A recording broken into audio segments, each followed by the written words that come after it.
عیدی قربان آمد و در مکه حج اکبر است.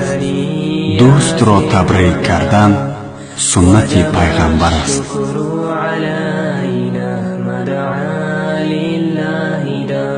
با کمال احترام مردم شریف تاجیکستان را با آمد عید سعید قربان صمیمانه تبریک و مبارکباد نموده از درگاه خداوند بزرگ مغفرت گناهان، هدایت و استواری در دین، سعادتمندی دنیا و آخرت را تمنا می نماییم.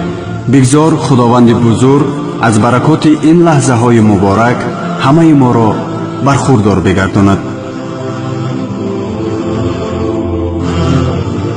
آن خداوندی که در دل نور ایمان آفرید، در شب تاریک بنگر ماه تابان آفرید.